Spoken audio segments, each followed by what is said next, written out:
মানে সত্যি একটা মেয়ে যখন বিয়ে হয়ে শ্বশুরবাড়ি আসে না, অনেক কিছু স্যাক্রিফাইস করতে, অনেক কিছু, কিন্তু এগুলো মানুষের চোখেই পড়ে না।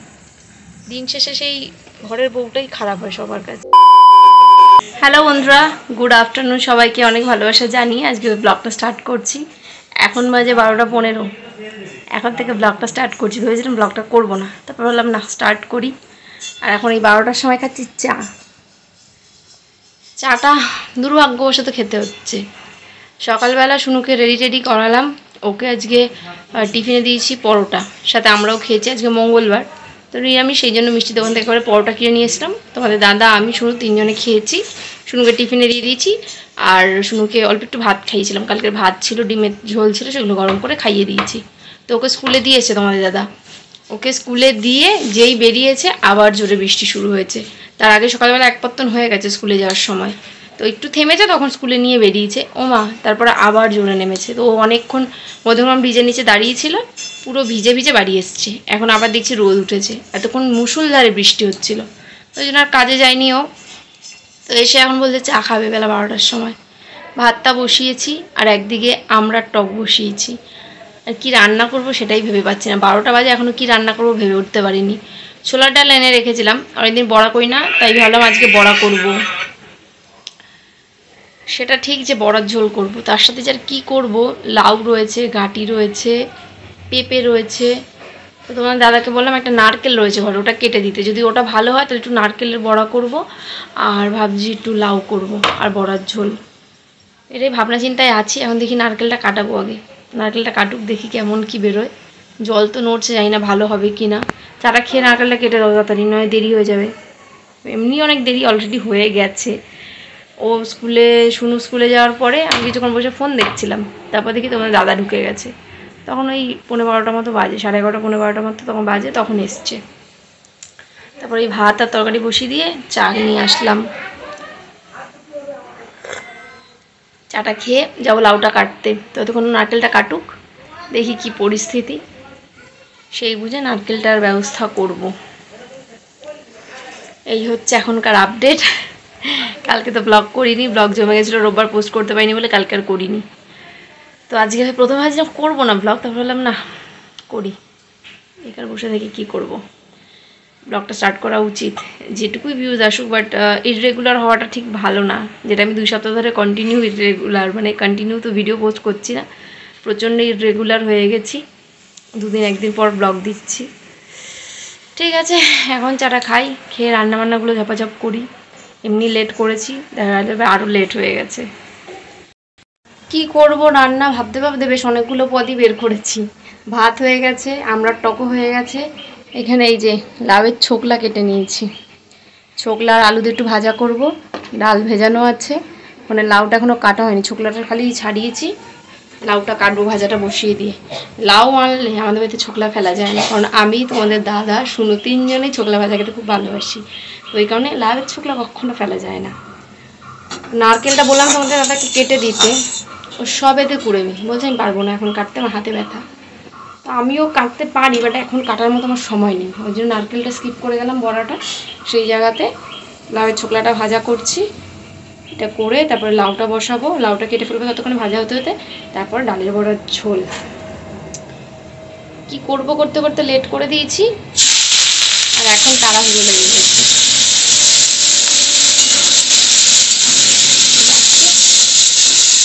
করে ফেলবো।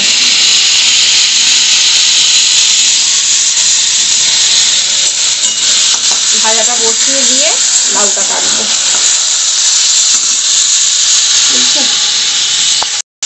এখন 2:30 মতো বাজে, তো অর্ধেক রান্না হয়েছে আর অর্ধেক রান্না হয়নি, শুধু বড়ার ঝোলটা বাকি। বড়াটা একেবারে মানে ডালটাকে পেস্ট করে সব রেখেছি, মাখিয়ে রাখিয়ে। তো ভাবলাম স্নানটা আগে করে আসি, কারণ জল চলে যাচ্ছে, তো এবার জল চলে গেলে স্নান করতে অসুবিধা হবে। ভাবলাম সবই হয়ে গেছে, বাসন টাসন অনেক বেরিয়েছিলো, সব মাজলাম, ঘর মুছলাম, ঘরে জামা কাপড় ছিল সেগুলো কাচলাম। শুধু এখন বড়ার ঝোলটা বাকি, সব কেটে জোগাড় যন্ত্র করে মশলাপাতি করে রেখেছি, জাস্ট বড়াটা ভাজবো আর ঝোলটা করবো। ওই জন্য ভাবলাম আগে স্নানটা করে আসি, পুজোটা দিয়ে তারপর বড়ার ঝোলটা করবো। তখন দাদাটা যে বাড়িয়ে রয়েছে, আর বাড়ি থাকা মানে ওর নাক টেনে ঘুমোনো, ও নাক টেনে ঘুমোচ্ছে। তো শুনুকে ওকে আনতে পাঠাবো, 3:15 নাগাদ ওকে ডাকবো, ও শুনুকে আনতে যাবে, ওই জন্য রিক্সটা নিলাম, যাকে স্নান করে পুজোটা দিয়ে নিই, তারপর বড়ার ঝোলটা করবো। ঝোলটা যদি নাও হয় বড়া হলেও মানে হয়ে যাবে, ওর ছেলে দুজনেরই হয়ে যাবে, আমারও হয়ে যাবে। কষ্ট করে যাই হোক করে চালিয়ে দেবো। এখন যাচ্ছি স্নানটা করতে, স্নানটা করে আসি, এসে পুজোটা দিয়ে তারপর বড়ার ঝোলটা করবো। বাইরে বেশ মেঘমেঘ করেছে, যখন তখন আবার বৃষ্টি আসতে পারে, ওই জন্য একটু তাড়াহুড়ো করলাম, ঝপাঝপ কাজগুলো সেরে ফেলি, ব্যাস তারপরে পুজোটা দিয়ে এসে রান্নার দিকে যেটুকু বাকি আছে সেরে ফেলবো।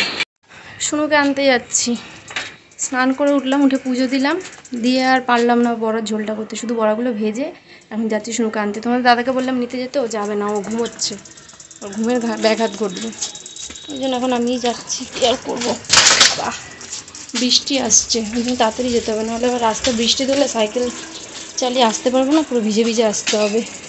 শুনুর রেনকোটটাও নিইনি, ভাবলাম তাড়াতাড়ি ছুটি হয়ে যাবে, ওই জন্য নিইনি, ওর ব্যাগে নেই, বাড়িতে নাচের ব্যাগটা রয়েছে আর বের করা হয়নি। ভেবেছিলাম ঝোলটা করে নিতে পারবো তোমাদের দাদা যদি যায়, তো যেহেতু যায়নি আর ঝোলটা করতে পারবো না, বড়া দিয়েই খাবে, যদি পারি রাত্রে ঝোল করবো, নাহলে শুকনোই খাবে। শুনুকে নিয়ে চলে এসছি, সেই আমি স্নান করে উঠেছি তার আগে কারেন্ট গেছে, এখনও অবধি কারেন্ট আসেনি।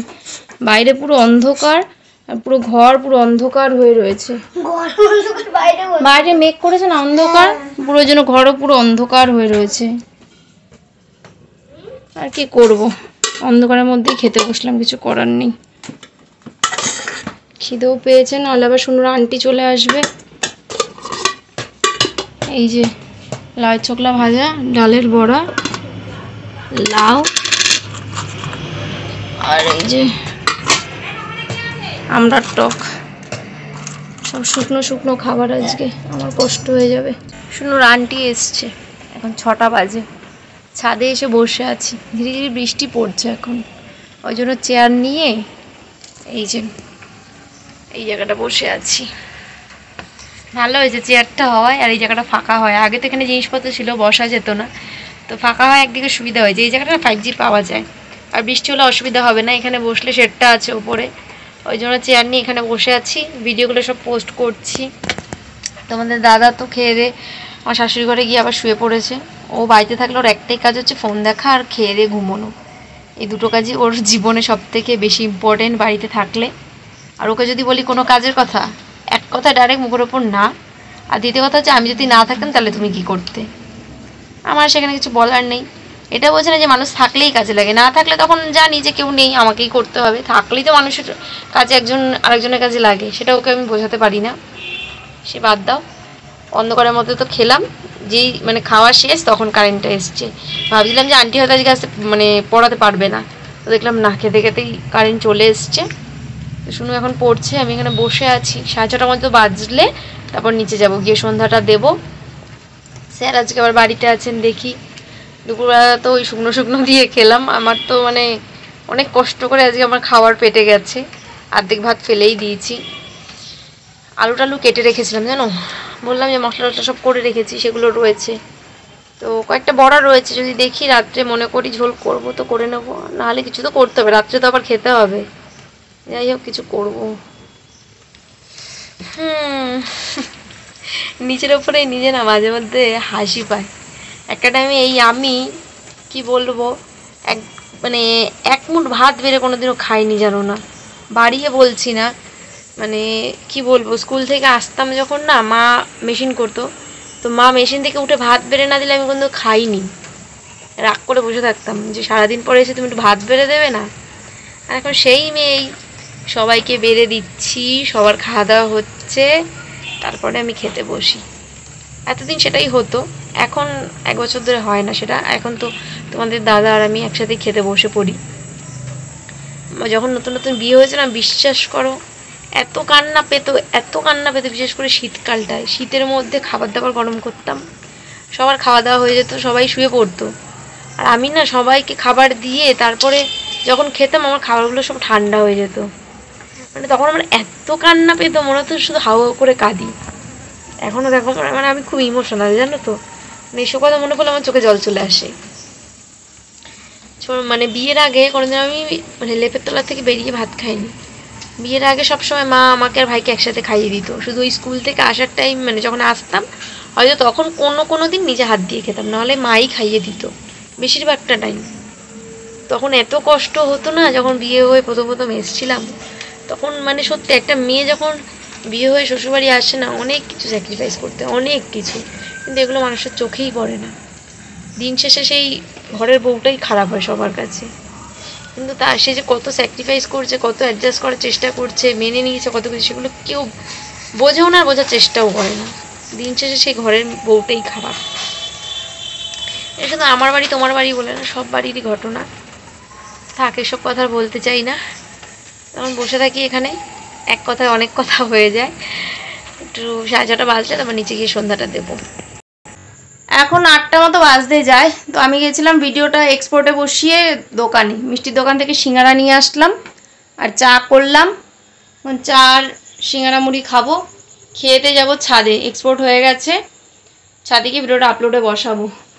আপলোড হতে টাইম লাগবে, ওই জন্য ভালো আগে খেয়ে দিয়ে যাই, কারণ নাহলে অনেকটাই রাত হয়ে যাবে। আর রাত করে সিঙ্গারা খেলে রাত্রে আর কিছু খেতে পারবো না। চাটা ঠান্ডা হয়ে যাচ্ছে।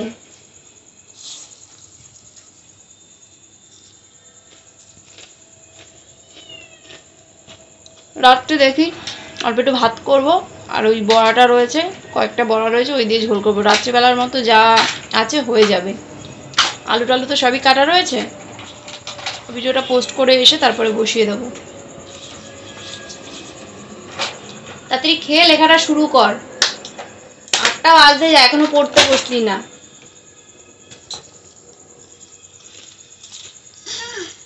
যে আদা চাটা চা ছাড়া চা করেছি, খেতে ইচ্ছা করছে না আমার। একদিন আদা আনতে বলবো, ভুলে গেছি। যেটুকু আদা ছিল আজকে ওই বেটে রেখে দিয়েছি তরকারির জন্য। শুধু তেজপাতা দিয়ে চা করেছি আজকে। যেভাবে চা করে সবাই, সবাই তো জল দিয়েই চা করে। বাবা ভীষণ গরম লাগছে।